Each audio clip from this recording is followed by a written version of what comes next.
नमस्कार दोस्तों, मैं रोशन। आप सभी का स्वागत है अपने यूट्यूब चैनल स्टडी व्यू 2.0 में। कैसे हैं आप लोग? आशा करते हैं कि आप लोग अच्छे होंगे। आज हम लोग करने वाले हैं मॉडल प्रैक्टिस सेट नंबर 4, जिसमें बिहार शिक्षक बहाली के कक्षा 9 और 10 के लिए होंगे। इसमें सामाजिक विज्ञान के इतिहास, भूगोल, राजनीतिक शास्त्र एवं अर्थव्यवस्था के क्वेश्चन होंगे, जो एनसीईआरटी और एससीईआरटी पे आधारित है और ये किरण इंस्टीट्यूट द्वारा प्रकाशित की गई है।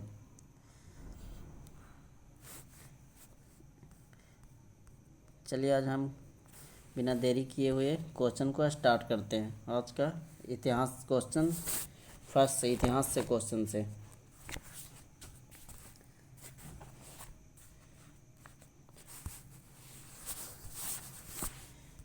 आज का पहला क्वेश्चन देखिए, 1857 की क्रांति के संदर्भ में इनमें से कौन सा एक सही सुमेलित नहीं है? तो इसका क्या हो जाएंगे? मुलगावल स्वामी है जो पूना से, मुलगावल स्वामी पूना से। भीमराव ये कर्नाटक से होंगे। सुल्तान बख्श मद्रास से। विजय कुदरत केरल से होंगे। ठीक है, ये क्या है? सही सुमेलित नहीं है, सही सुमेलित नहीं है। नेक्स्ट क्वेश्चन पे बात करते हैं। सेकंड नंबर क्वेश्चन, असहयोग आंदोलन के दौरान बिहार में कृषकों का नेतृत्व किसने किया था? तो ये किसके द्वारा? स्वामी विद्यानंद के द्वारा।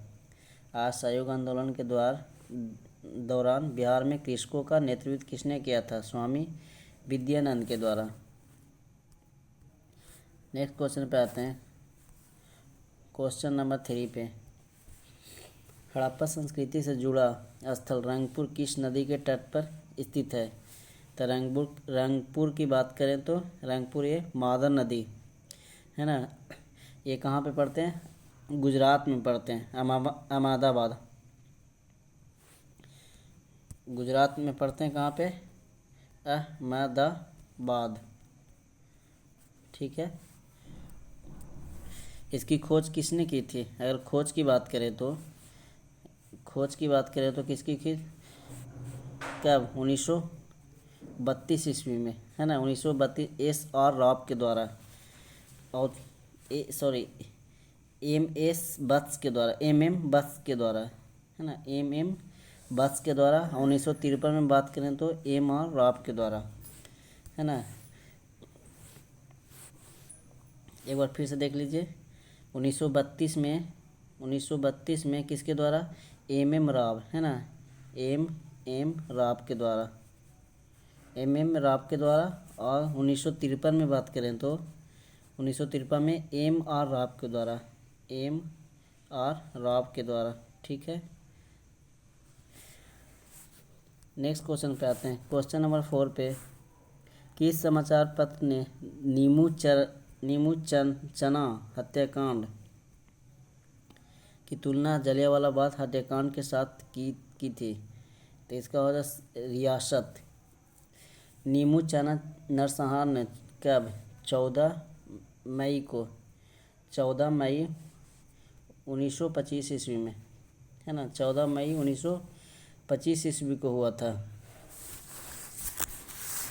अगर बात करें तो सैन्य कमांडर हज्जू सिंह के आदेश पर राजस्व दरों पर चर्चा करने के लिए एकत्रित भीड़ पर राज की सेना ने एक फायरिंग शुरू कर दी। लगभग 150 लोग मारे गए और 600 से अधिक घायल हो गए।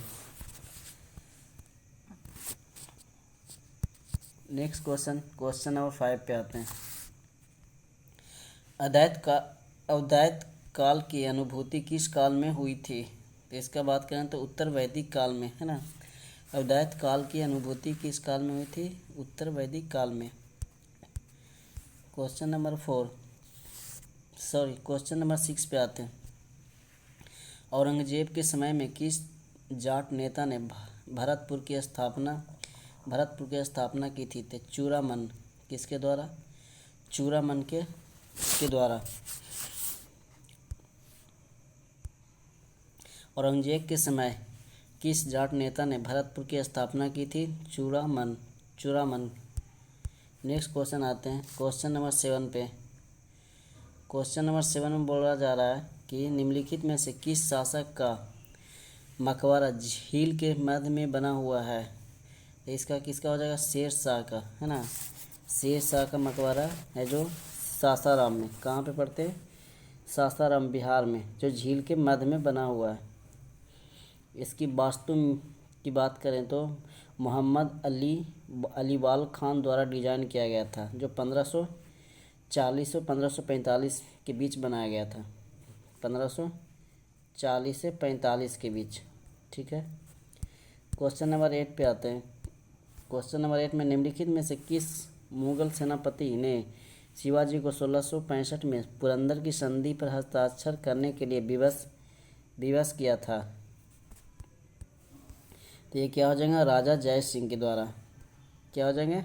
राजा जय सिंह के द्वारा। निम्नलिखित में से किस मुगल सेनापति ने शिवाजी को 1665 में पुरंदर की संधि पर हस्ताक्षर करने के लिए विवश किया था? राजा जय सिंह। नेक्स्ट क्वेश्चन पे आते हैं, क्वेश्चन नंबर 9 पे। क्वेश्चन नंबर 9 में क्या बोल रहा है कि चंद्रगुप्त मौर्य ने अपने जीवन के अंतिम वर्षों में एक जैन साधु के साथ दक्षिण भारत चला गया था। उस साधु यानी जैन मुनि का नाम था तो भद्रबाहु। उसका नाम क्या था? भद्रबाहु, है ना। जो कब लगभग श्रवण बेगोला चला गया था। श्रवण बेगोला जाकर 298 ईसा पूर्व, बात करें तो 298 ईसा पूर्व में, है ना। किसने? चंद्रगुप्त मौर्य ने अपने जीवन के अंतिम वर्षों में एक जैन साधु के साथ दक्षिण भारत चला गया था। उस साधु जैन मुनि का नाम क्या था? तो भद्रबाहु। नेक्स्ट क्वेश्चन पे आता है, क्वेश्चन नंबर 10। जैन धर्म का ईश्वर के प्रति क्या विचार था? जैन धर्म का ईश्वर के प्रति क्या विचार था? तो इसका क्या हो जाएगा? ईश्वर में विश्वास, है ना। ईश्वर में विश्वास। क्वेश्चन नंबर 11 पे आते हैं। हुमायूं ने 1555 में दिल्ली पर फिर से अधिकार प्राप्त किया तो बोल रहा है कि किसको हराकर, है ना। इसको यह क्या हो जाएगा? सिकंदर शाह को हराकर। सिकंदर शाह को हराकर हुमायूं ने 1555 में दिल्ली पर फिर से अधिकार प्राप्त किया था, सिकंदर शाह को हराकर। नेक्स्ट क्वेश्चन पे आते हैं। कांग्रेस ने अपने किस अधिवेशन में पूर्ण स्वराज का अपना ध्येय घोषित किया था? तो ये सभी को पता होगा लगभग, लाहौर अधिवेशन में, है ना। लाहौर अधिवेशन 1529 में, है ना। 1529 में क्या थे? पूर्ण स्वराज की घोषणा कर दी थी। जो अध्यक्ष इसके कौन थे? पंडित जवाहरलाल नेहरू, है ना।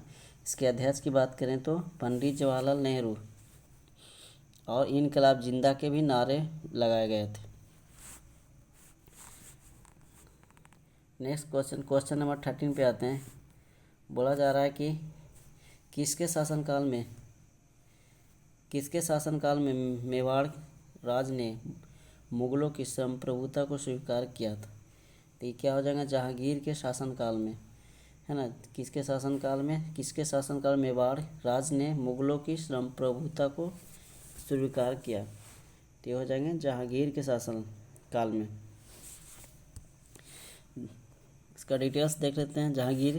जहांगीर ने गद्दी पर बैठते हैं 1605 में। 1605 ईस्वी में शाहजादा परवेज ने नेतृत्व में एक विशाल सेना मेवाड़ विजय के लिए भेजी, किंतु देवार दर्रे के पास युद्ध में कोई निर्णय नहीं हुआ। इसके बाद जहांगीर ने 1608 ईस्वी में महावत खां और 1609 ईस्वी की बात करें तो अब्दुल्ला खां तथा 1613 ईस्वी में खुर्रम के नेतृत्व में कई अभियान भेजा। फलस्वरूप 1615 ईस्वी में राणा अमर सिंह एवं मुगलों के बीच एक संधि की गई, ठीक है। नेक्स्ट क्वेश्चन पे आते हैं। किस आंदोलन के दौरान मोहनदास करमचंद गांधी नामक नए नेता राष्ट्रीय आंदोलन की बागडोर संभाली थी? तो ये हो जाएगा चंपारण सत्याग्रह। किस आंदोलन के दौरान मोहनदास करमचंद गांधी नामक नए नेता ने राष्ट्रीय आंदोलन की बागडोर संभाली थी? तो ये चंपारण सत्याग्रह। 3 कटिया प्रतिकृष्ट नील की खेती के लिए, है ना, 3/20। 1917 में कब हुआ था? 1917 में बिहार के चंपारण में। ये किसानों के, अंग्रेजी के बागान मालिकों के ने एक करार करा रखा था। गुप्त वंश के शासक काल में कौन सा स्थान कला का प्रमुख केंद्र था?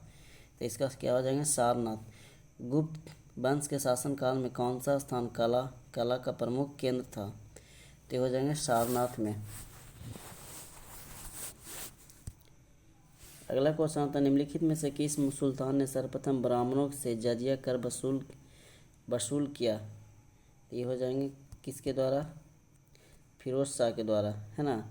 ब्राह्मणों से अगर जजिया कर की बात करें सर्वप्रथम वसूलने की, तो ये हो जाएंगे फिरोज शाह के द्वारा किया गया था। नेक्स्ट क्वेश्चन पे आते हैं, क्वेश्चन नंबर 17।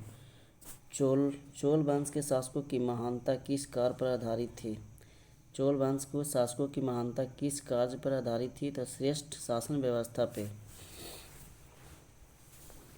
इसका क्या हो जाएगा? श्रेष्ठ शासन व्यवस्था पे हो। नेक्स्ट क्वेश्चन पे आते हैं, क्वेश्चन नंबर 18 पे।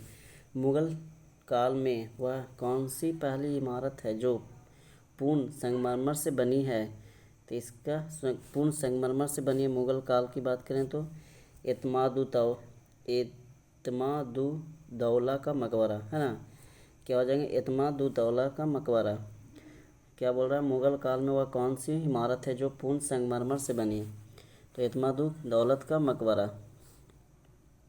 ये क्या है? संगमरमर से बना है ना, जिसमें बड़े पैमाने पर संगमरमर का प्रयोग किया गया। अलंकार के लिए इस्लामिक भवनों में पहली बार पित्राटूरा फूलों वाली आकृति की कीमती पत्थरों एवं बहुमूल्य रत्नों की जड़ावट का प्रयोग किया गया है।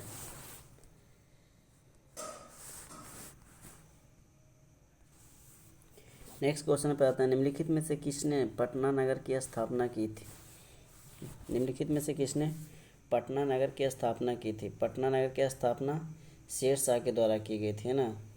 आधुनिक पटना नगर की स्थापना की बात करें तो शेर शाह। पाटलिपुत्रा की बात करें तो उदयन के द्वारा। पाटलिपुत्रा की बात करें तो उदयन के द्वारा स्थापित की गई थी। नेक्स्ट क्वेश्चन पे आते हैं, क्वेश्चन नंबर 20 पे। क्वेश्चन नंबर 20 में बात बोल रहा है कि निम्नलिखित में से किस गवर्नर जनरल ने पिंडारियों और पठानों का दमन किया था? निम्नलिखित में से किस गवर्नर जनरल ने पिंडारियों और पठानों का दमन किया था? तो इसका आ जाएगा लॉर्ड हेस्टिंग्स। थोड़ा सा कम दिखाई दे रहा होगा आप लोगों को, बट हम इसको अच्छे से पढ़ देते हैं। निम्नलिखित में से किस गवर्नर जनरल ने पिंडारियों और पठानों का दमन किया था? तो हो जाएगा लॉर्ड हेस्टिंग्स, है ना, लॉर्ड हेस्टिंग्स के द्वारा।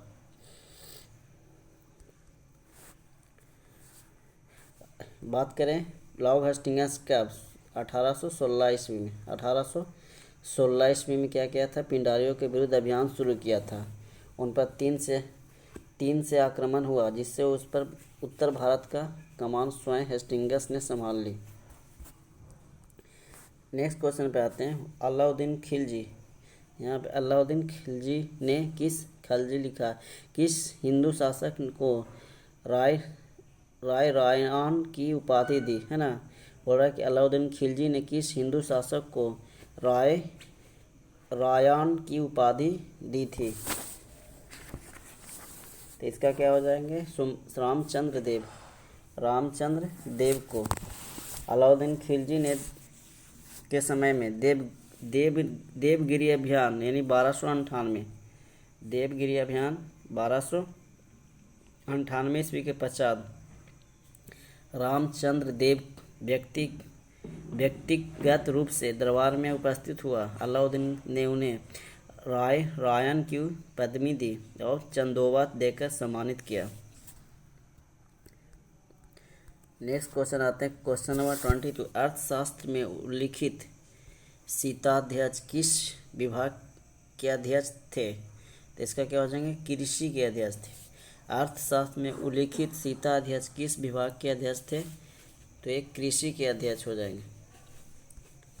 नेक्स्ट क्वेश्चन आते हैं, निम्नलिखित में से किस दक्षिण मुस्लिम राज्य के अमीरों ने प्रथम बार मराठों को छापामार युद्ध पद्धति के लिए प्रशिक्षित किया था?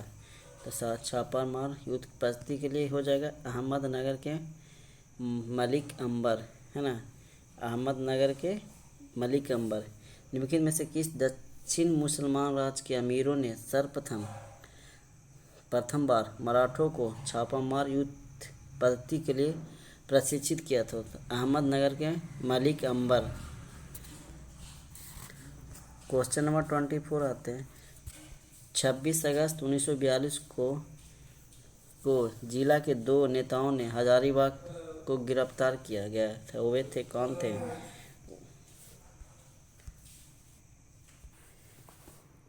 इसका क्या हो जाएंगे? इसका बात करें शिव कुमार और रामानंद। बोल रहा है कि 6 अगस्त 1942 को जिला के 2 नेताओं ने हजारीबाग को गिरफ्तार किया गया था। हजारीबाग में गिरफ्तार किया गया था, वो कौन थे? शिव कुमार और रामानंद।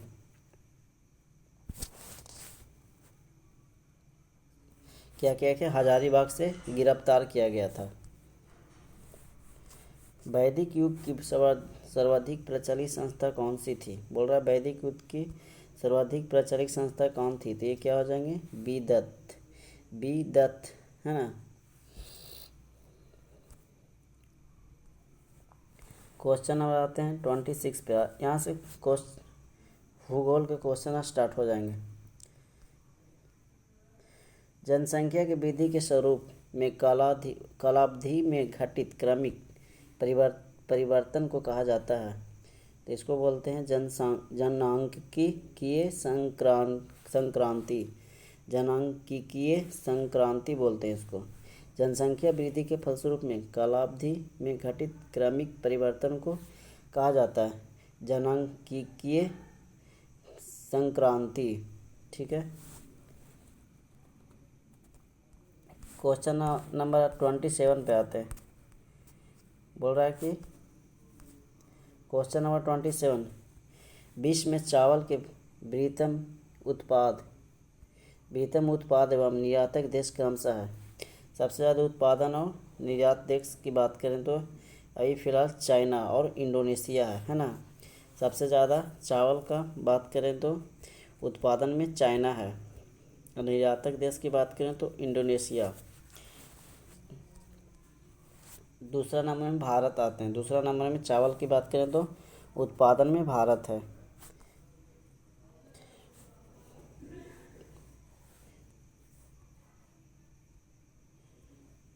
क्वेश्चन नंबर 28, तुंगभद्रा परियोजना की सिंचाई सुविधा एवं जल विद्युत परियोजना जल विद्युत प्रदान करती है उन राज्यों को। बोला तुंगभद्रा परियोजना सिंचाई सुविधा एवं जल विद्युत प्रदान करती है इन राज्यों को। कौन सा इसका राज्य हो जाएंगे? आंध्र प्रदेश और कर्नाटक। आंध्र प्रदेश और कर्नाटक। नेक्स्ट क्वेश्चन नंबर 29 पे आते हैं। निम्नलिखित में से किस स्थान पर कोसी नदी जो गंगा नदी में मिलती है? इसका क्या हो जाएगा? कुर्सेला, है ना। ये कहाँ पे पड़ते हैं? कुर्सेला। जो कोसी नदी है जो गंगा नदी में आके क्या हो जाती है? मिल जाती है। ये लगभग भागलपुर के पास में पड़ती है ना। ये कहाँ पे है? ये भागलपुर के आसपास में है। सूची 1 को सूची 2 से मैच करना है। सूची 1 में खनिज दिया गया, सूची 2 में उत्पादक क्षेत्र दिया गया है। ठीक है। इसका कूट दिया गया है। कूट एक बार हम लोग देख लेते हैं। इसका कूट कौन है? कूट नंबर 4। कूट नंबर 4 4 1 2 3 4 1 2 3। पहले मैच करना है। सबसे पहले तांबा की बात करें तो क्या हो जाएगा? खोदरीबा, है ना। उत्पादक क्षेत्र कहाँ है? खोदरीबा। उसके बाद आते हैं सीसा जस्ता की बात करें तो ये जावर। सीसा जस्ता की बात करें तो क्या हो जाएंगे, जावर। फिर उसके बाद टंगस्टन की बात करते हैं तो उत्पादन क्षेत्र कहाँ पे हो जाएंगे टंगस्टन के, तो ये देगाना। टंगस्टन के उत्पादन क्षेत्र देगाना। प्राकृतिक गैस की बात करें तो घोटागडू। प्राकृतिक गैस घोटागडू, है ना। नेक्स्ट क्वेश्चन पे आते हैं। क्वेश्चन नंबर, इसका क्या हो जाएगा आंसर 4। क्वेश्चन नंबर आते हैं 31 पे। निम्नलिखित में से कौन सा युग्म सही नहीं है ना। बोल रहा है कि इसमें कौन सा युग्म है जो सही नहीं है। तो सही नहीं, इसका ऑप्शन ये देख लेते हैं। आंसर क्या हो जाएंगे, ये असम हिमालय ब्रह्मपुत्र, ये क्या है, सही नहीं है। असम हिमालय की बात करें तो ये क्या हो जाएंगे, तीस्ता से ब्रह्मपुत्र, है ना, तीस्ता से ब्रह्मपुत्र। बाकी पंजाब हिमालय सिंधु नदी, ठीक है, सिंधु से सतलज। कुमाई हिमालय की बात करें तो सतलज से काली नदी, है ना, काली नदी। उसके बाद नेपाल हिमालय की बात करें तो काली से तीस्ता, ठीक है। उसके बाद असम हिमालय की बात करें तो तीस्ता से ब्रह्मपुत्र, यानी ये नहीं कि ब्रह्मपुत्र, पहले क्या हो जाएंगे, तीस्ता हो जाएंगे, ठीक है। बोल रहा था इसमें निम्नलिखित में से कौन सा युग्म सही नहीं है। एक बार फिर से देख लेते हैं इसको। पंजाब हिमालय है जो सिंधु, ठीक है। कुमायूं है जो सतलज नदी, ठीक है। नेपाल है जो काली नदी, ठीक है, काली से तीस्ता बोलेंगे। असम की बात करें तो तीस्ता से ब्रह्मपुत्र। नेक्स्ट क्वेश्चन पर आते हैं। निम्नलिखित में से कौन सा युग्म सही नहीं है। इसका भी क्या हो जाएंगे, इसको भी करना सही नहीं है, तो इसका क्या हो जाएंगे, सही नहीं। इसका हो जाएंगे पीत क्रांति, यानी पीत क्रांति इस्पात उत्पादन, ये क्या है, सही नहीं है। अगर पीत क्रांति की बात करें तो पता होगा तिलहन, है ना, तिलहन उत्पादन से है पीत क्रांति, तिलहन। बाकी हरित क्रांति खाद्यान्न उत्पादन, नीली क्रांति मछली उत्पादन, श्वेत क्रांति दूध उत्पादन, ये क्या है, सारे सही हो जाएंगे।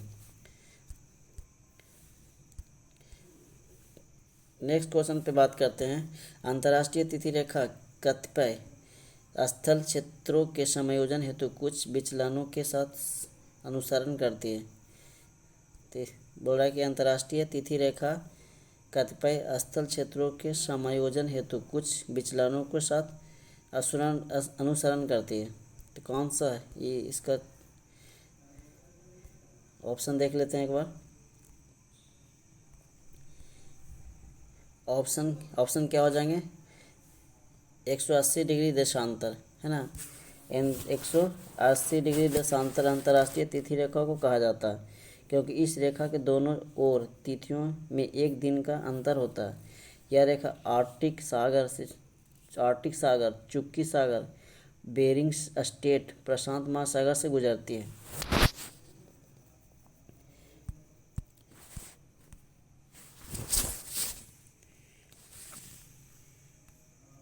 नेक्स्ट क्वेश्चन की बात करें, थोड़ा सा प्रिंट अच्छा से दिख नहीं रहा होगा, हम पढ़ देते हैं इसको। बिहार एवं उत्तर प्रदेश राज्यों में की संयुक्त सिंचाई परियोजना है। बोला बिहार और उत्तर प्रदेश की संयुक्त सिंचाई परियोजना है, तो ये क्या हो जाएंगे, गंडक परियोजना, है ना, गंडक परियोजना। गंडक नदी नेपाल हिमालय से निकलकर भैंसा टोलन के समीप बिहार और उत्तर प्रदेश की सीमा बनाती है। भैंसा टोलन के समीप में जो गंडक नदी क्या करती है, सीमा बनाती है बिहार और उत्तर प्रदेश के। गंडक नदी सोनपुर के समीप गंगा में मिलती है ना, ये भी पता होना चाहिए। गंडक नदी है जो गंगा में कहाँ मिलती है, तो सोनपुर के समीप। कहाँ हो जाएंगे, सोनपुर।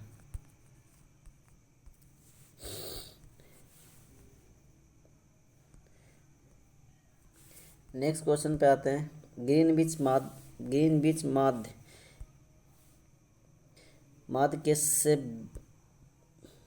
से बेसत का समय 2 घंटे आगे, लीमा का समय 5 घंटा पीछे, लीमा एवं बेसत की देशांतर रेखा क्या होगी, है ना। लीमा एवं किसके किसके बेसत की देशांतर रेखा क्या होगी।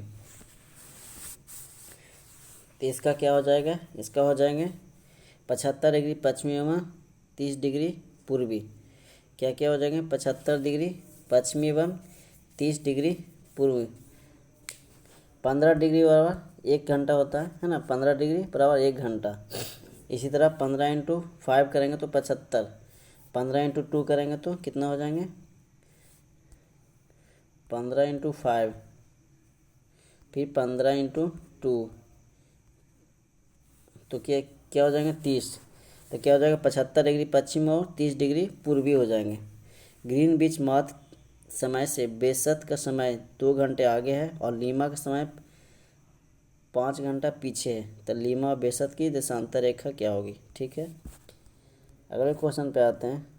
बोल रहा है कि निम्नलिखित में से कौन सा टर्शियरी युग में निर्मित अल्पाइन पर्वत नहीं है। जो निर्मित है, जो अल्पाइन पर्वत नहीं है, तो इसका क्या हो जाएगा, एशिया में अरावली पर्वत। एशिया में अरावली पर्वत। अल्पाइन पर्वत को टर्शियरी पर्वत भी कहा जाता है। अल्पाइन पर्वत को टर्शियरी पर्वत भी कहा जाता है। जैसे जैसे उत्तरी अमेरिका में रॉकी पर्वत,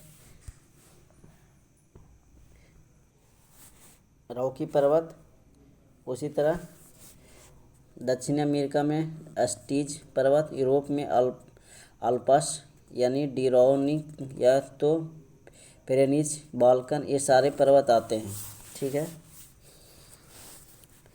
तो इसका बात करें तो एशिया में अरावली पर्वत। एशिया में क्या हो जाएंगे, अरावली पर्वत। ये कौन से युग के, टर्शियरी युग में निर्मित पर्वत, अल्पाइन पर्वत। बोला निम्नलिखित में से कौन सा टर्शियरी युग में निर्मित अल्पाइन पर्वत नहीं है। तो ये है जो एशिया में अरावली पर्वत है, जो ये नहीं हो जाएंगे। बाकी यूरोप में अल्पस हो जाएंगे, अफ्रीका में एटलस हो जाएंगे, दक्षिण अमेरिका में एंडीज हो जाएंगे सारे। निम्नलिखित में से कौन सा युग्म सही नहीं है। इसका सही नहीं है, इस क्या हो जाएगा, इसका लानोस चिली, ये है जो वो सही नहीं है। बाकी बात करते हैं किसका, बाकी बात करते हैं डॉन्स की बात करते हैं, है ना। तो ऑस्ट्रेलिया में, ठीक है। बेल्स की बात करते हैं दक्षिण अफ्रीका में। पंपास की बात करते हैं तो अर्जेंटीना में। उष्ण कटिबंधीय घास के मैदान, अगर सवाना की बात करें तो सवाना कहाँ हो जाएंगे, सवाना हो जाएंगे अफ्रीका में। फिर उसके बाद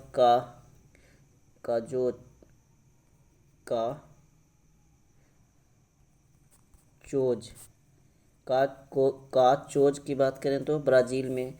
लानोस की बात करें तो ये वेनेजुएला कोलंबिया में होते हैं, है ना। लानोस की बात करें तो वेनेजुएला और कोलंबिया में होते हैं। ये सारे क्या है, उष्ण कटिबंधीय है। अगर शीतोष्ण कटिबंधीय घास की मैदान की बात करें तो प्रेरी की बात करें तो यूएसए या कनाडा में हो जाएंगे। पम्पास की बात करें तो अर्जेंटीना में सही है। बेल्स की बात करें तो अफ्रीका में सही है। स्टेपी की बात करें तो रूस, यूक्रेन, चीन, मंचूरिया प्रदेश, ये सारे हो जाएंगे। अगले क्वेश्चन पर निम्नलिखित में से कौन सा सुमेलित नहीं है ना। सभी क्या है, लगभग सुमेलित नहीं है, चूज करना है। तो इसका क्या हो जाएंगे, सुमेलित नहीं होते। शीतोष्ण अनु समुद्री स्वीडन, शीतोष्ण अनुसमुद्री ये क्या सुमेलित नहीं है। बाकी उस उनाद्र जलवायु जैरे, ठीक है। भूमध्य सागरीय जलवायु ट्यूनीशिया में, ठीक है। मानसूनी जलवायु की बात करें तो थाईलैंड में। स्वीडन में क्या हमसे जलवायु हो जाएंगे, टैगा। स्वीडन की बात करें तो टैगा जलवायु, ठीक है, टैगा जलवायु। उस उनाद्र जलवायु की बात करें तो जैरे। भूमध्य सागरीय जलवायु की बात करें ट्यूनीशिया। मानसूनी जलवायु की बात करें तो थाईलैंड। और टैगा स्वीडन में हो जाएंगे। अगले क्वेश्चन पे आते हैं। क्वेश्चन नंबर 13, निम्नलिखित में से कौन सा वायुमंडलीय परतों की सही अनुक्रमण है। तो सही अनुक्रमण की देख लेते हैं इस बार। सबसे पहले आते हैं क्षोभ मंडल, समताप मंडल, मध्यमंडल, फिर आयन मंडल। सबसे पहले क्या क्या आएंगे? क्षोभ मंडल, समताप मंडल, मध्यमंडल, उसके बाद आयन मंडल, और लास्ट में सबसे बात करें तो वायुमंडल। सबसे लास्ट की बात करें तो वायुमंडल। ठीक है। वेगनर का महाद्वीप विस्थापन का सिद्धांत संबंधित है, तो इसका क्या हो जाएंगे? पर्वत एवं पठारों की उत्पत्ति से, है ना। वेगनर का महाद्वीप विस्थापन का सिद्धांत संबंधित है पर्वत एवं पठारों की उत्पत्ति से। क्वेश्चन नंबर 41, काल वैशाख क्या है ना।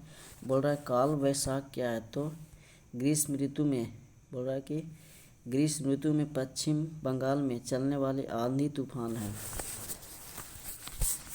ग्रीष्म ऋतु में पश्चिम बंगाल में चलने वाले आंधी तूफान को क्या बोलते हैं हम लोग? काल वैशाख के नाम से जानते हैं। ठीक है। क्वेश्चन नंबर 42, महासागरीय, बोल रहा है कि महासागरीय तल के उच्चतम मंडलों में सर्वाधिक विस्तार है, तो इसका क्या हो जाएगा? गहन सागरीय मैदान। महासागरीय तल के उच्चावच मंडलों में सर्वाधिक विस्तार है। उच्चावच मंडलों में सर्वाधिक विस्तार है गहन सागरीय मैदान में। गहन सागरीय मैदान होता है।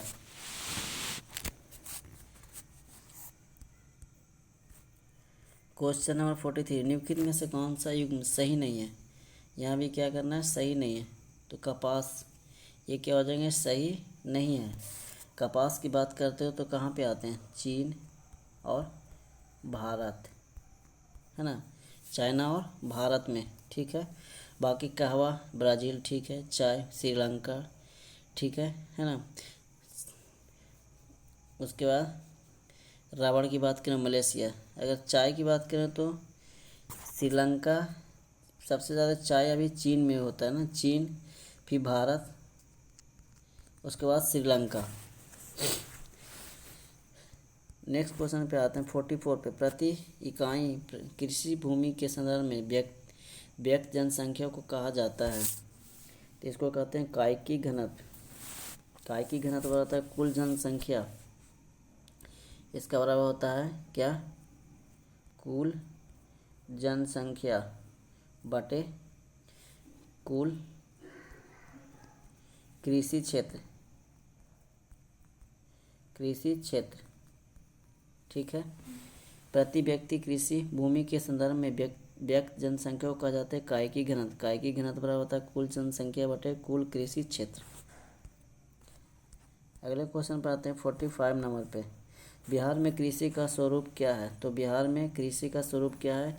इसका हो जाएंगे कूट के सहारे से देख लेते हैं। क्वेश्चन नंबर 45 में, क्वेश्चन नंबर 45 में बोल रहा है कि इसका सिर्फ 1 हो जाएंगे, है ना। इसका 1 हो जाएंगे यानी जीवनदायी। इसको क्या बोलेंगे? सिर्फ बिहार में कृषि का स्वरूप है जीवनदायी।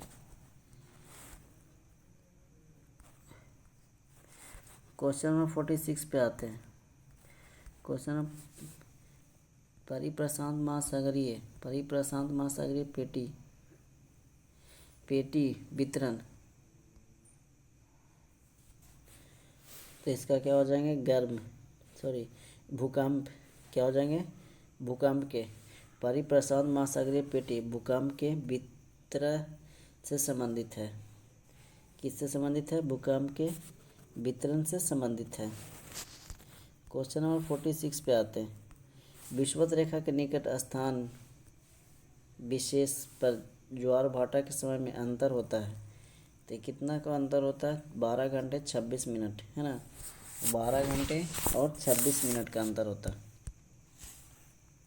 क्वेश्चन नंबर आते हैं 48 पे, निम्नलिखित में से पश्मीना प्रजाति से संबंधित है, तो पश्मीना प्रजाति किससे संबंधित है? बकरी से संबंधित है। ये ऑस्ट्रेलिया के मर्रे डार्लिंग बेसिन में पाली जाने वाली मेरिनो भेड़ सर्वाधिक कोटि का ऊन उत्पादन करता है। ये कहाँ पे पाए जाते हैं? पश्मीना ऑस्ट्रेलिया में। ठीक है। शीतोष्ण कटिबंधीय कोणधारी वन पाए जाते हैं। तो ये कहाँ पे पाए जाते हैं कोणधारी वन? टैगा प्रदेश में, है ना। ये टैगा प्रदेश में पाए जाते हैं। नेक्स्ट क्वेश्चन पे आते हैं। अटकामा का मरुस्थल स्थित है। तो अटकामा का मरुस्थल की बात करें तो दक्षिणी अमेरिका में, है ना। दक्षिणी में अगर ऑस्ट्रेलिया में बात करें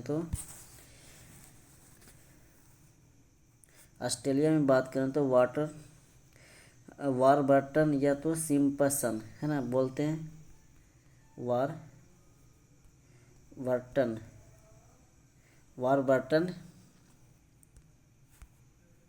वारबर्टन या तो सिम्पसन ऑस्ट्रेलिया में हो जाते हैं।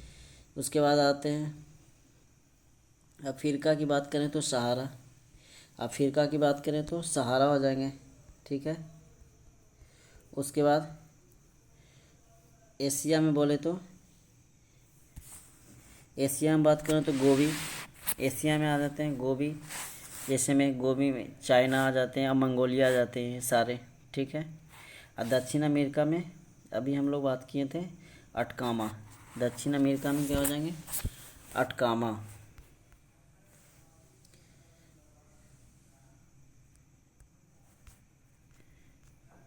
क्वेश्चन नंबर 51 पे आते हैं। सापेक्ष गरीबी का विचार इन राष्ट्रों में अपेक्षाकृत अधिक उपयोगी है। तो इस विकसित राष्ट्रों में बोल रहा है कि सापेक्ष गरीबी का विचार इन राष्ट्रों में अपेक्षाकृत अधिक उपयोगी है। इसका क्या हो जाएंगे? विकसित राष्ट्र। क्वेश्चन नंबर आते हैं 52 में आते हैं। आय वितरण में असमानता होने से निम्न आय वर्ग के लोग उच्च आय वर्ग के उपभोग के स्वरूप को अपनाने का प्रयत्न करते हैं से उपभोग प्रवृत्ति में वृद्धि होना यानी बचत प्रवृत्ति में कमी होना स्वाभाविक है। तो इसका क्या हो जाता है? इसका आंसर देख लेते हैं एक बार।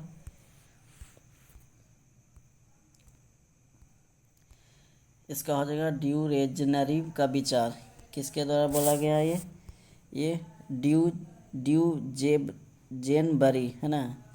ड्यूजेनबरी का विचार के अनुसार आय वितरण में असमानता होने से निम्न आय बोला जा रहा। आय वितरण में असमानता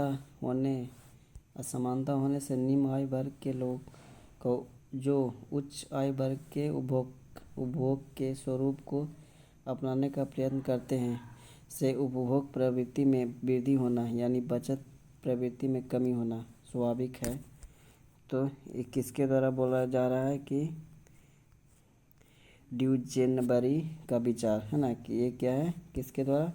ड्यूजेनबरी का विचार के द्वारा। नेक्स्ट क्वेश्चन पर आता है। निम्नलिखित राज्यों में गरीबी रेखा के नीचे लोगों की अधिकतम संख्या होने का कारण क्या है? तो इसका क्या हो जाएगा? उपरोक्त सभी। भूमि सुधार की असफलता, राजनीतिक इच्छा का अभाव, उसके बाद श्रमिक वर्ग की अधिक संख्या। बोल रहा है कि भूमि सुधारों की असफलता, उसके बाद राजनीतिक इच्छा का अभाव, श्रमिक वर्ग की अधिक संख्या, उपयुक्त सभी। क्वेश्चन नंबर 54 पर आते हैं। भारत एक दोहरी अर्थव्यवस्था मानी जाती है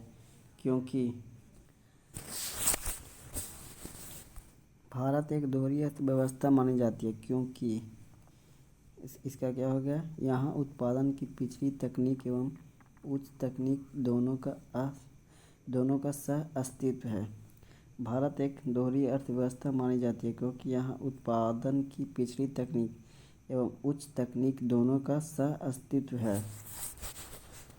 अगले क्वेश्चन पे आते हैं। क्वेश्चन नंबर 55 पे। जब विकास के लाभ समाज के सभी वर्गों तक पहुँचते हैं तो यह कहलाता है समावेशी विकास। जब विकास के लाभ समाज के सभी वर्गों तक पहुँचते हैं तो यह कहलाता है समावेशी विकास। क्वेश्चन नंबर 56, एक हॉट मनी या रिफ्यूजी पूंजी वह पूंजी है जो क्या है, इनमें से कोई नहीं। तो इसका क्या हो जाएंगे, हॉट मनी उस विदेशी मुद्रा को कहते हैं जिसमें शीघ्र पलायन की क्षमता होती है या स्थानांतरित हो जाती है, जहां शीघ्र पलायन की संभावना होती है, इसको हॉट मनी के नाम से जानते हैं। क्वेश्चन नंबर आते हैं 57 पे, यदि एक सीधा मांग रेखा एक वक्र रेखीय मांग वक्र को स्पर्श करती है तो दोनों मांग वक्रों की लोच स्पर्श बिंदु पर क्या है, भिन्न होगी। यदि एक सीधा मांग रेखा एक वक्र रेखीय मांग वक्र को स्पर्श करती है तो दोनों मांग वक्रों को लोच स्पर्श बिंदु पर भिन्न होगी, है ना। क्वेश्चन नंबर आते हैं 58 पे। क्वेश्चन नंबर 58 बोल रहा है कि भूमि के उत्पादन का एक मात्र संसाधन है जिसकी पूर्ति बोल रहा है कि पूर्णतः बेलोचदार होती है। भूमि के उत्पादन एक मात्र संसाधन है जिसकी पूर्ति पूर्णतः बेलोचदार होती है। अगले क्वेश्चन पे आते हैं। क्वेश्चन नंबर 59 पे, अनाज का मूल्य अधिक नहीं है कि लगान दिया जाता है, बल्कि लगान इसलिए दिया जाता है कि अनाज का मूल्य अधिक है। यह कथन किस अर्थशास्त्री का है? रिकार्डो बोल रहा है कि अनाज का मूल्य इसलिए अधिक नहीं है कि लगान दिया जाता है, बल्कि लगान इसलिए दिया जाता है कि अनाज का मूल्य अधिक है। यह कथन किस अर्थशास्त्री का? रिकार्डो के द्वारा कहा गया। नेक्स्ट क्वेश्चन पर आते हैं। खुले बाजार की कार्यवाही का प्रयोग प्रमुख रूप से किया जाता है, तो इसका क्या हो जाएंगे, एक मौद्रिक युक्ति के रूप में जो कि प्रचलन में मुद्रा की मात्रा तथा व्यापारिक बैंकों के नकद कोष को नियंत्रित करना, है ना। क्या बोल रहा है कि खुले बाजार की कार्यवाही का प्रयोग प्रमुख रूप से किया जाता है, तो इसका क्या हो जाएंगे,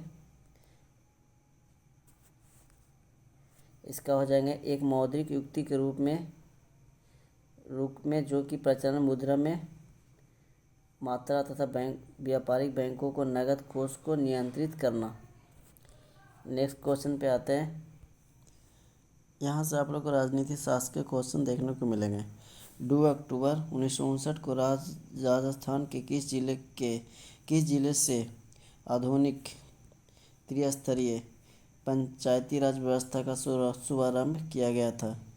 तो ये किस जिले से हो जाएंगे, ये नागौर जिले से, है ना। 2 अक्टूबर 1959 से पंचायती राज व्यवस्था का क्या किया गया था, शुभारंभ किया गया था। क्वेश्चन नंबर आते हैं 62 पे, संघात्मक संविधान का प्रमुख लक्षण क्या है? तो संघात्मक संविधान का प्रमुख लक्षण की बात करें तो केंद्र एवं राज्य की दोहरी सरकारें, है ना, केंद्र एवं राज्य की दोहरी सरकारें। नेक्स्ट क्वेश्चन पे आते हैं। संसदीय सरकार में कार्यपालिका की वास्तविक शक्तियाँ किसमें निहित है? तो ये हो जाएंगे किसमें, मंत्रिपरिषद में। बोल रहा है संसदीय सरकार में कार्यपालिका की वास्तविक शक्तियाँ किसमें निहित है? तो मंत्रिपरिषद में। नेक्स्ट क्वेश्चन पे आते हैं। क्वेश्चन नंबर 64 पे बोल रहा है कि प्रथम भारतीय नागरिकता अधिनियम संसद द्वारा कब पारित किया गया था? तो इसका क्या हो जाएंगे, 1955 में। 1955 में संविधान के भाग 2 में अनुच्छेद 5 से 11 तक नागरिकता के बारे में चर्चा की गई है। जो नागरिकता अधिनियम 1955, इसमें बताई गई 5 शर्तें बताई गई। जन्म, वंशानुगत पंजीकरण, प्राकृतिक क्षेत्र समिष्ट करने के आधार पर। क्वेश्चन नंबर 65 पे आते हैं। 74वें संविधान संशोधन अधिनियम संशोधन द्वारा नगरीय निकायों के कार्यों को भारत के संविधान के किस अनुसूची में सूचीबद्ध किया गया है? तो इसका हो जाएगा 12वीं अनुसूची में। 12वीं अनुसूची 74वें हुआ था 1992 में। इसमें क्या क्या है? इसमें नगर पालिकाओं की शक्तियाँ, अधिकार और कर्तव्यों को शामिल किया गया है ना। क्वेश्चन नंबर आते हैं 66। राज्य सूची के किस विषय को राष्ट्रीय हित का विषय घोषित करने का अधिकार किसे है? तो ये क्या हो जाएंगे? राज्यसभा को अनुच्छेद 249 के तहत, अनुच्छेद 249 के तहत राज्य सूची के किसी विषय का राष्ट्रीय हित का विषय घोषित करने का अधिकार किसे है? ये हो जाएगा राज्यसभा को। राष्ट्र सूची के किसी विषय को राष्ट्रीय हित का विषय घोषित करने का अधिकार किसे है? तो क्या हो जाएंगे? राज्यसभा को। अनुच्छेद कितने में? अनुच्छेद 249 के तहत। व्यक्ति का वह अधिकार जो उसे सहज ही प्राप्त जिससे उसे वंचित नहीं किया जा सकता और न ही उसे स्थानांतरित किया जा सकता है, ते हो जाते हैं प्राकृतिक अधिकार। व्यक्ति का वह अधिकार जो उसे सहज ही प्राप्त जिससे उसे वंचित नहीं किया जा सकता और न ही उसे स्थानांतरित किया जा सकता, प्राकृतिक का अधिकार। अनुच्छेद 21 के माध्यम से जीवन का अधिकार है। क्वेश्चन नंबर 68 में आते हैं। संसद सदस्यों के अतिरिक्त निम्नलिखित में से किसे संसद की कार्यवाही में भाग लेने का अधिकार है? तो महान्यायवादी को, अटॉर्नी जनरल। संसद सदस्यों के अतिरिक्त निम्नलिखित में से किसे संसद की कार्यवाही में भाग लेने का अधिकार है? तो महान्यायवादी, है ना। नेक्स्ट क्वेश्चन पे आते हैं। क्वेश्चन नंबर 69 में बोल रहा है कि भारतीय राष्ट्रीय आंदोलन में भाग लेने वाले किस नेता को ब्रिटिश उत्तरवादी में विश्वास था? तो ये क्या हो जाएंगे? गोपाल कृष्ण गोखले, है ना। गोपाल कृष्ण गोखले को। और भारतीय राष्ट्रीय आंदोलन में भाग लेने वाले किस नेता को ब्रिटिश उदारवाद में विश्वास था? गोपाल कृष्ण गोखले।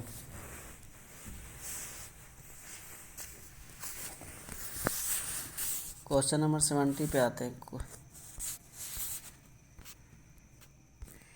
यदि राज्य सरकार राजनीति निर्देशक सिद्धांतों का क्रियान्वयन नहीं करती है तो उसे पालन कराने के लिए कौन बात कर सकता है?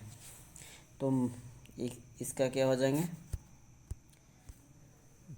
इसका हो जाएगा मतदाता। यदि राज्य सरकार राज्य की नीति निर्देशक सिद्धांतों का क्रियान्वयन नहीं करती है तो उसे पालन कराने के लिए कौन बात कर सकता है? तो मतदाता, है ना।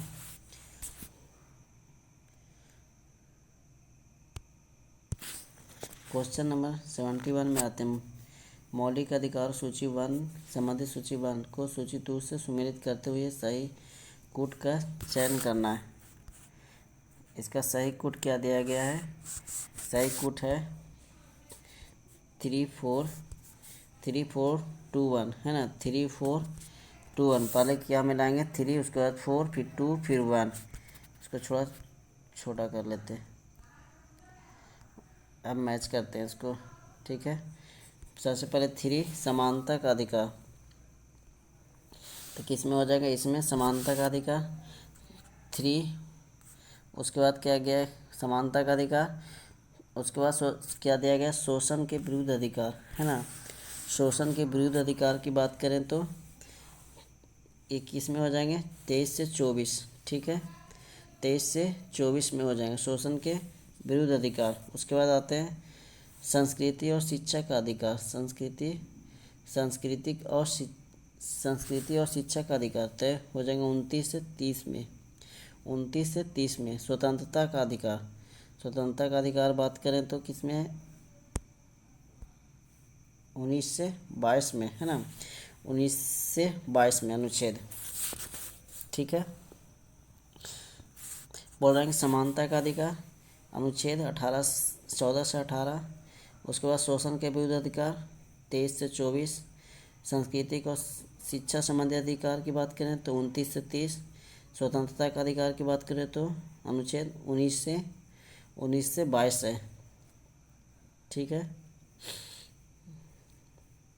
अगर धार्मिक स्वतंत्रता का अधिकार की बात करें तो 25 से 28 हो जाएंगे, 25 से 28। ठीक है, धार्मिक स्वतंत्रता का अधिकार। असंवैधानिक उपचारों की बात करें तो अनुच्छेद 32 में हो जाएंगे।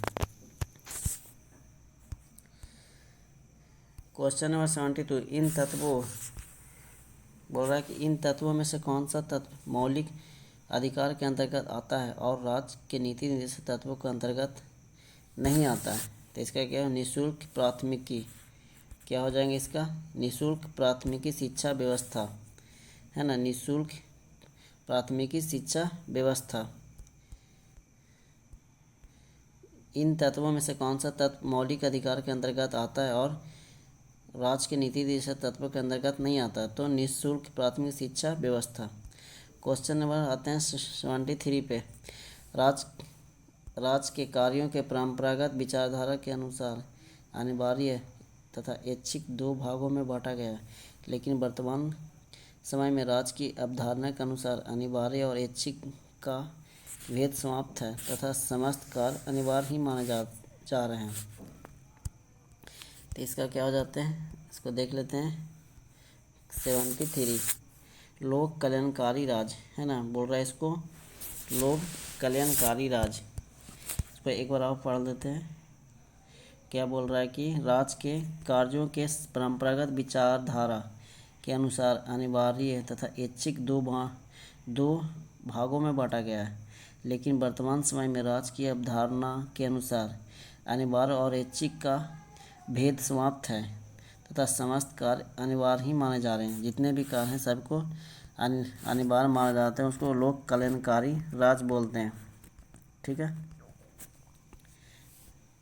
क्वेश्चन नंबर आते हैं 74 पे। 70, राजनैतिक सिद्धांत जो नागरिकों को व्यक्तिगत जीवन में न्यूनतम हस्तक्षेप करे उसे क्या कहते हैं, तो उसे बोलते हैं व्यक्तिवाद। बोल रहा है राजनैतिक सिद्धांत जो नागरिकों को व्यक्तिगत जीवन में न्यूनतम हस्तक्षेप करे उसे क्या कहते हैं, व्यक्तिवाद। क्वेश्चन नंबर 75 पे आते हैं। 91 संविधान संशोधन अधिनियम द्वारा राज्य मंत्रिपरिषद की सदस्य संख्या अधिकतम कितनी हो सकती है, तो अधिकतम कितनी हो सकती है, तो बोल रहा है कि विधानसभा की कुल सदस्य संख्या का 15%, विधानसभा की कुल सदस्य संख्या का 15%। नेक्स्ट क्वेश्चन पे आते हैं।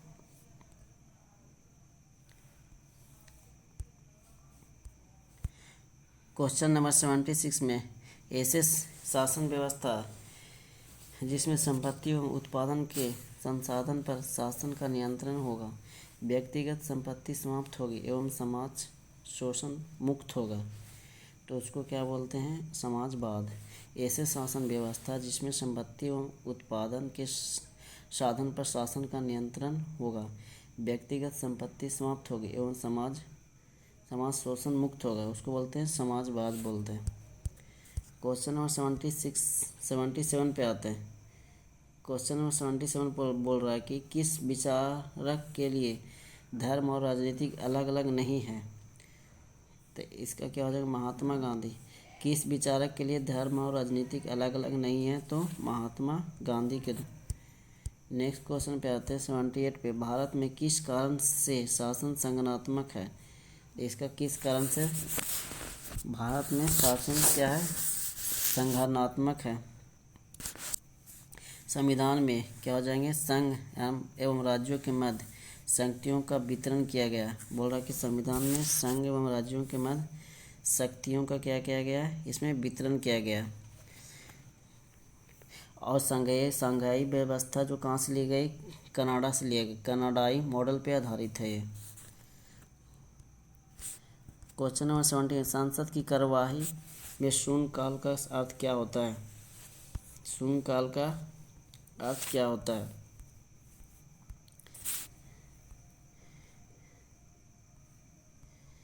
शून्यकाल का अर्थ होता है कि प्रश्नकाल के बाद का 1 घंटे के समय जिसमें कोई कार्य सूची नहीं निश्चित रहती है।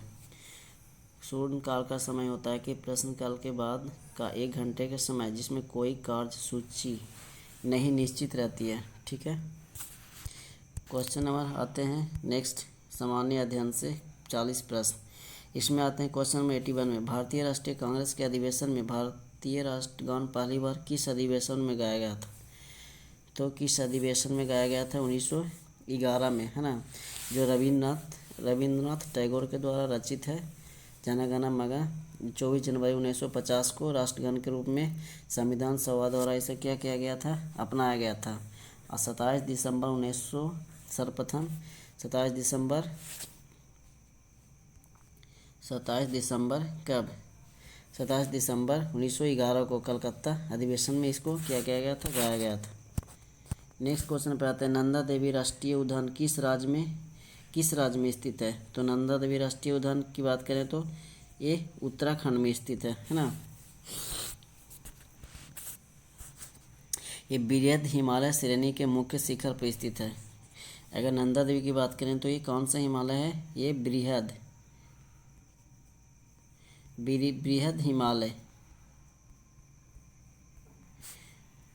हिमालय के श्रेणी के मुख्य शिखर पर स्थित है। नेक्स्ट क्वेश्चन था, उन पशुओं को क्या कहा जाता है जो पौधों और पशु दोनों खाते हैं, है ना, पौधों और पशु दोनों खाते हैं, उसको हम लोग क्या बोलते हैं? सर्वभक्षी, है ना, या तो उसको बोलते हैं सर्वहारी, उसको क्या बोलते हैं? ओमनीवोरस। सर्वहारी जो क्या करते हैं? वनस्पति और जीव दोनों को खाते हैं, सर्वहारी में आते हैं। ठीक है, ओमनीवोरस, या तो इसको सर्वभक्षी भी बोलते हैं। निम्नलिखित में से कौन सी महारत्न दर्जा प्राप्त कंपनी नहीं है? तो इसमें कौन सी है? तो MTNL, है ना, MTNL। बाकी सारे हैं IOCL, गेल, वेल, ये सारे। महारत्न कंपनी की बात करें तो अभी कितने हो गए हैं भारत में? महारत्न कंपनी की संख्या 13 हो गई है। ठीक है। नेक्स्ट क्वेश्चन पे आते हैं 85 पे निम्न के, एक मिनट,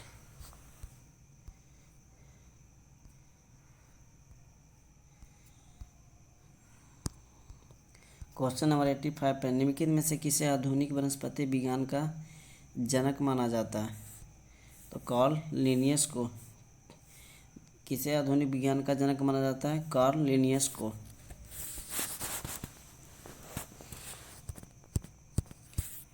क्वेश्चन नंबर 86, ये रीजनिंग का क्वेश्चन दिया गया है 86 में। यहाँ से रीजनिंग स्टार्ट होते हैं। ठीक है, कुछ मैथ भी दिए गए हैं, बना लीजिएगा। भारत में सिजदा प्रथा किसने शुरू की थी? बोला गया कि भारत में सिजदा प्रथा का शुरुआत किसके द्वारा की गई थी? तो ये किसके द्वारा इसके सर्वप्रथम शुरू किसके द्वारा की? गयासुद्दीन बलबन के द्वारा। इसका ऑप्शन देख लेते हैं आंसर क्या हो जाएंगे? गयासुद्दीन बलबन के द्वारा सिजदा प्रथा की शुरुआत की गई थी।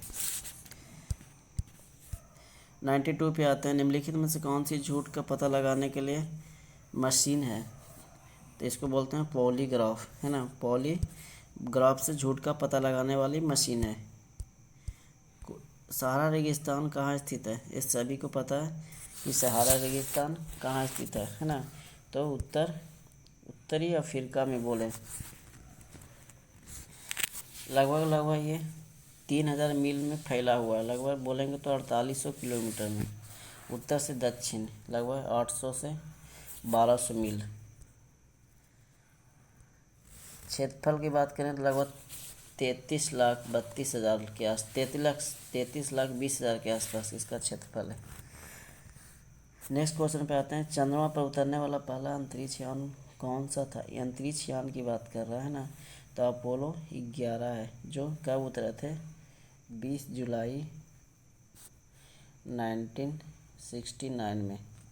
20 जुलाई 1969 में Apollo 11 Neil Armstrong, Michael Collins और बज एल्ड्रिन थे इसमें शामिल। नेक्स्ट क्वेश्चन की बात करते हैं। Question number 95। पुरातात्विक स्थल सुरकोटदा किस राज्य में स्थित है? तो ये कहाँ पे स्थित है? गुजरात में स्थित है। रोपर से बात करें, रोपर गुजरात में पड़ता है। रोपर से बात करें तो लगभग 50 किलोमीटर दूर है ना। रोपर से 50 किलोमीटर लगभग इसकी दूर है। इसकी खोज की बात करें तो एम.एन. जोशी को माना जाता है ना। निम्नलिखित में से किसे मिसाइल मैन ऑफ इंडिया के नाम जानते हैं? तो ये सभी को पता है, एपीजे अब्दुल कलाम, जो पूर्व राष्ट्रपति रह चुके हैं हमारे। Missile man of India. Protoplasm शब्द किसने गढ़ा था? प्रोटोप्लाज्मा शब्द बोल रहा है कि किसके द्वारा गढ़ा गया था? जोहानसन इवेंजलिस्ट पुरकिंजे के द्वारा, है ना। जोहानसन इवेंजलिस्ट पुरकिंजे, या तो सिर्फ पुरकिंजे ही बोल सकते हैं इसको, जो प्रोटोप्लाज्मा शब्द क्या।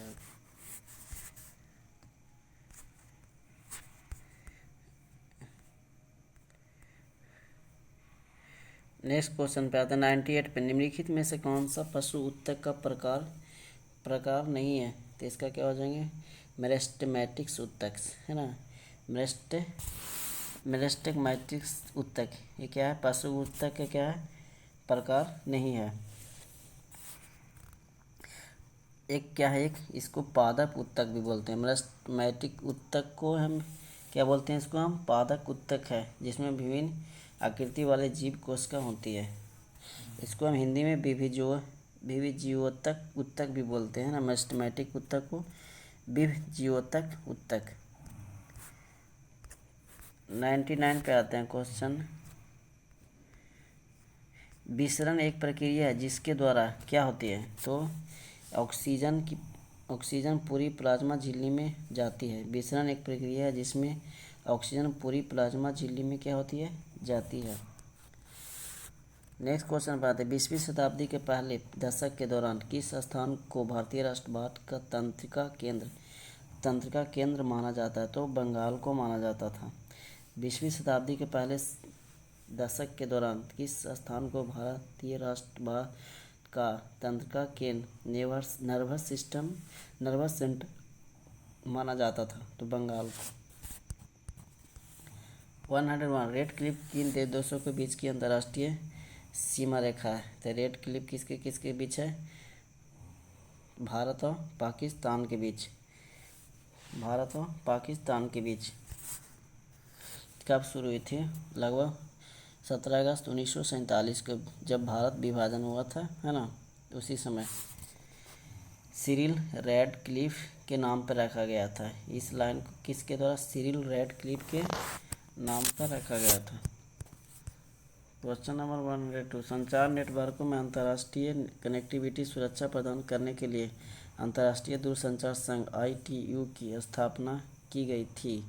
तो इसका हो जाएगा 1865 में। संचार नेटवर्कों में अंतर्राष्ट्रीय कनेक्टिविटी सुविधा प्रदान करने के लिए अंतर्राष्ट्रीय दूरसंचार में ITU की स्थापना की गई थी 1865 ईस्वी में।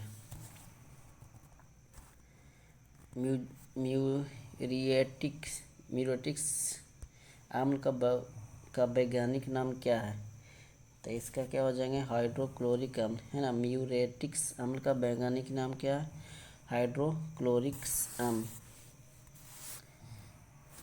इसको हम बोल सकते हैं, इसको स्पिरिट ऑफ सॉल्ट या एसिडम सॉलिड्स के नाम से भी जाना जाता है। इसरो के मानव रहित परीक्षण बेड का टीडी का पूर्ण रूप क्या होता है? टीडी का पूर्ण रूप क्या होता है? तो इसको देख लेते हैं, टीडी का पूर्ण रूप।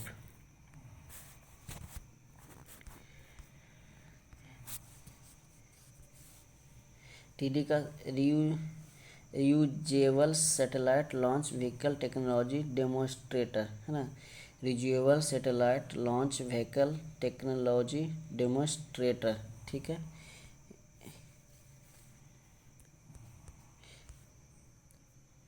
क्या था इसको एक बार और देख लेते हैं। टीडी RLV टीडी का पूर्ण रूप है ना, RLV इसरो द्वारा मानव रहित परीक्षण बेड है ना, unnamed test bed. RLV TD का पूर्ण रूप क्या होता है?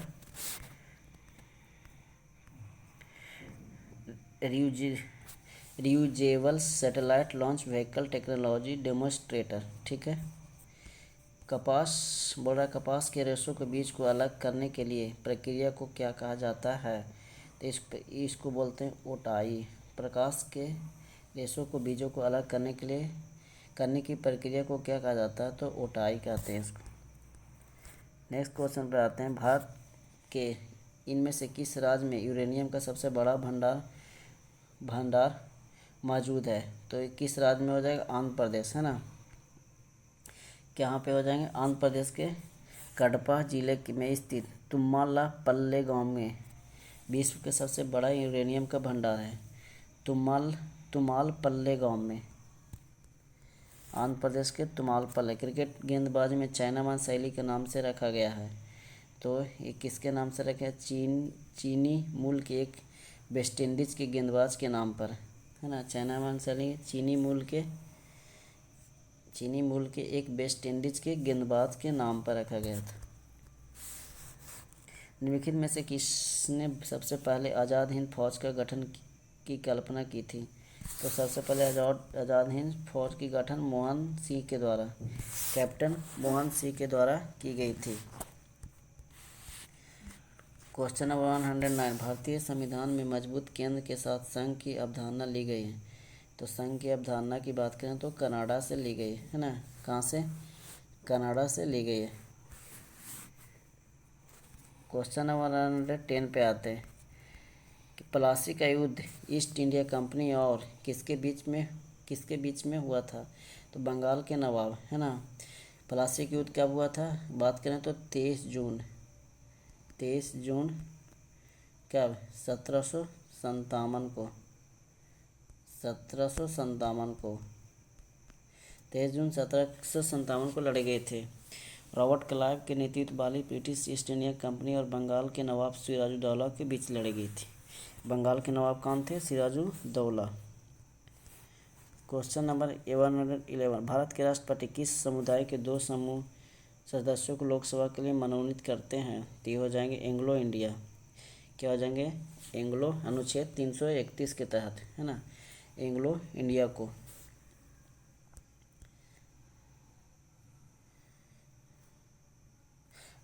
अब ये 2019 के 104वें संशोधन है ना, 104वें संशोधन की बात करें 2019 में एंग्लो इंडिया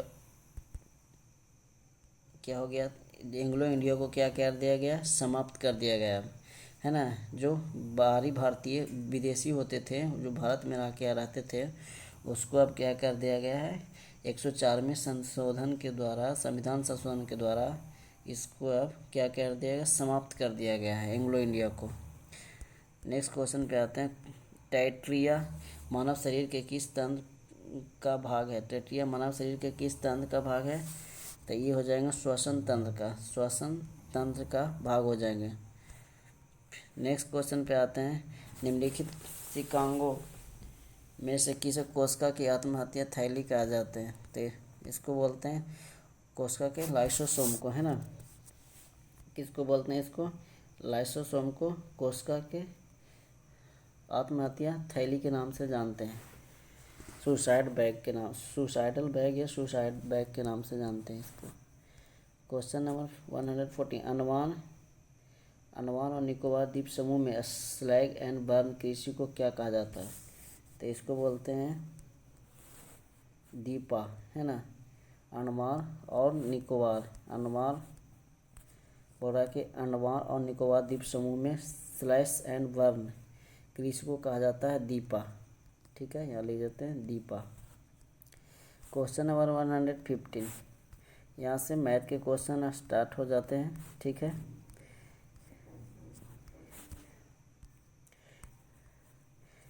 ये मैथ हो जाएंगे। ये ऑप्शन आपका आंसर दिया हुआ है, आप लोग आंसर मिला लीजिएगा ताकि कुछ गलत हो उसको आप लोग देख सकें।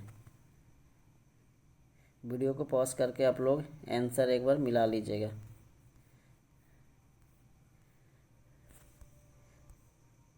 थोड़ा इसको एक बार बड़ा कर देते हैं।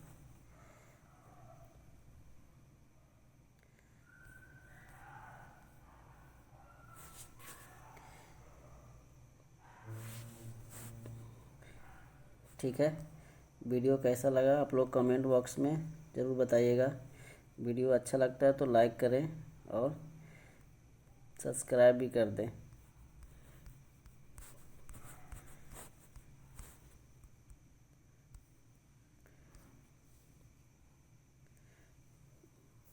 धन्यवाद।